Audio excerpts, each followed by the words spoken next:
अस्सलामुअलैकुम मैम कम तौनरीगे मदो अपडेट अदुम तौजरगे नसिदगी तला तला अदुम अपडेट से होजरगे गजा मनुंग सिदा हौजिक याम साथिना गेम से याम साथिन नुआइरे कदौरिको गजा मनुंग सिदा हौजिक आईडीएफ की फोर्स सिना अदुम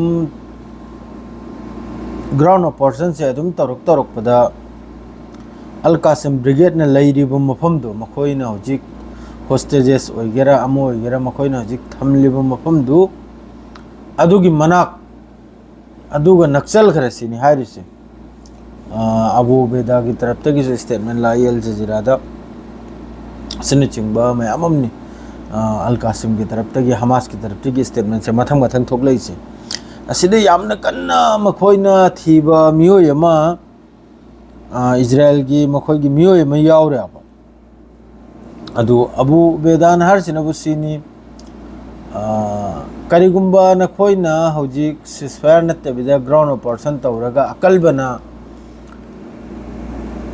कनुम से मखोइगी होस्टेजेस मखै से लौथोकना ने खल्ली से मासी सुबोय बियादमनी बस नखोइना फंगुबि याय असिब हक्सांग अदु हिंगनदि फंगलोइसिन हमास अमसुंग अल कासिम की तरफ तै हारिसे याम कन्ना मखोइ ग्राउंड ऑपरेशन से अदरैदि हौजी इजराइल की फोर्स सी नुमित जुपा ngasisu खान यूनुस्ता ngasi पाउने को खान यूनुस्ता ngasisu मोहगी मरकाबा तेंग अदरैदि भेहिकल असने चिंग यामना सांगना खान यूनुसरी याम सांगना कापना खिबा मादरैदि एक्सप्लोसिव ओइ खिबा असने चिंग यामना सांगना लोकल न्यूज़ निको अल जजीरा दा हारिसे यामना सांगना खुद थेंगना खिबा हाइबा तारे अदुदा अलोई बिदना मक्का हेलीकॉप्टर लाएगा मखोइगी असोकपा असीबा याम साथीना मी अदुरगी लौखत खिबई वानी खान यूनुसिदा हौजिक लान थेंगनरिसे आईडीएफ का मादरैदि अल कासिम ब्रिगेड लैरिबा ब्रिगेड मखैगा लान थेंगनब कांदा सोखिबा नाहोय सीखिबा मियोय मखैसे याम साथीना लौखतना पुखिबई वानी हौजिक अल कनुमसिदगी अदरैदि सोमनबु कनुमदगी लाकपा अखोइगी इटली दे लाकपा हौजिकी जहाज अमा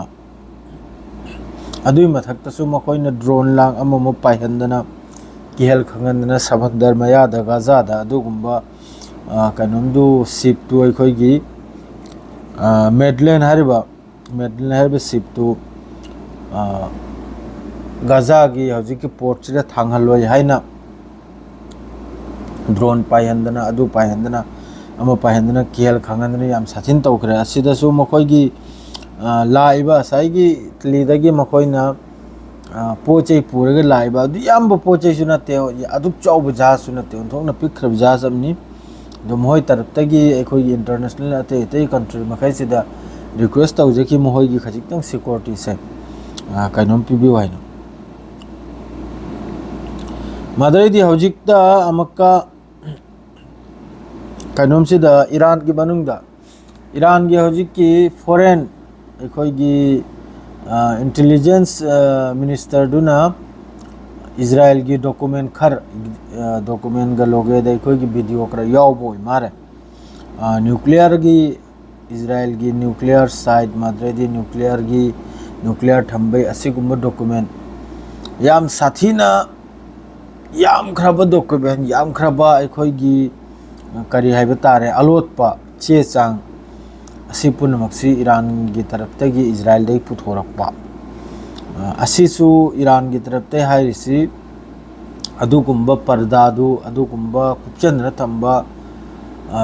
चे चांग अदुगुम्बा लोटना थंबा डॉक्यूमेंट सीक्रेट पोर्ट मखैदु लोइना मैम की ममांगदा फोंदोरकपगी वानी ईरान की तरफ ते हाइरिसे हौजिकता अदरैदि चाइना की तरफ तगिसु ईरान दा याखोइगी रॉकेट मिसाइल साबगी फ्यूल हाइबा तारे असिने चिंबा याम साथीना अखोइगी सप्लाई ओइरकपगी वानिको हौजिकी न्यूज़ अंफक्तना बो असिनबु ईरान अमसुंग यमन की माइकैदा लाकपगी वानी चाइना की तरफ तगी अदरैदि हौजि यामना नुंगाइबा हाइबबु एड सेंटर दसु आईडीएफ की तरफ तगी अदुम मिचम मखैसे अदुम शहीद तौबसि तोक्ते अदुम पुंगसिगिदी हौजिक की फाउगिदी अल जजीरा दा हजू फाउगी हजिक लाइसिनबु करिनो हाइबदा या खोगी मेडलेन हारिबो मखोगी हजिकी जहाज अम लाइसे असी खक्तेगी नको हजू फाउदा अल जजीरा दा पाउ थोकलेसे असिनबु करिनो हाइबदा इजराइल की तरफ तगी गजा दा सिप्सी लंगर डाली हंदबा लेफंदबा अदुनी मखोगी मकसद अदरैदी अखोगी इजराइल की कैबिनेट मिनिस्टर अमखकना अदुना चौबु वाम खकाहारी सिदा गजा सिदा मखोगी मी मखैसी लोइना फादना लैखिबो मी मखैसी लोइना पुमदना सीदना लोइख्रमनि सिनि हारिसे माना नेतन्याहु द समझाइरिसे पुमदना सीदना लोइख्रमनि अदुना तप्तबिदा गजा से पूरा डिस्ट्रॉय है पूरा मान हल्किबा कनाम तक खाक्तबा माय कोकसे ओं कम को माय कनाम तक खाक्तबा पूरा गजा से पूरा लोइ जलकिबा अदुम हायदना करा थौजलिमनि अदुम हायन करा थौजलिमनि नेतन्याहु सिदा अदु हौजिक हायबु कनोमदसु मेडलिन जहाज से तगिनी मेडलिन जहाज सिगी क्रू ना अखोगी कनोम रिक्वेस्ट तौरक्पा अतै अतै कंट्री दा सिगुम्बो पाउ ngaktini madre sida मखोयना हरसिना अदुदगी सोमदनबु रशिया रोमद लागे रशिया ना ngasiगी नुमित्ता यूक्रेन की आर्मी चनी की मथक्ता हत्पगी वानी अदरैदी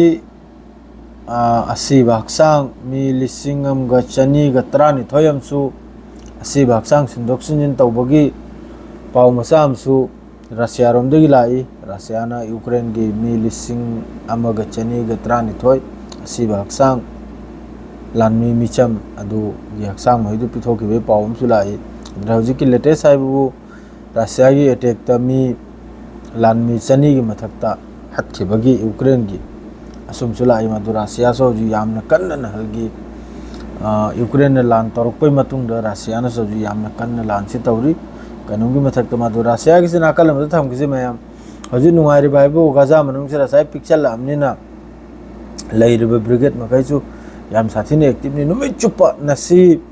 नहलदगी हजु फाउदा कम से कम IDF की लानमी सिमी कुल की नया तरा मंगा कुल की नया यौरमी हटली से अलकासिम ब्रिगेड वगैरह अलकुस ब्रिगेड वगैरह हमास वगैरह अमो वगैरह लोई मंगना फिलिस्तीनियन ग्रुप वगैरह असिना हौजिक पिक्चर लगपाहिदा अदरजी मोहई ने लैरिबो माइके मरी से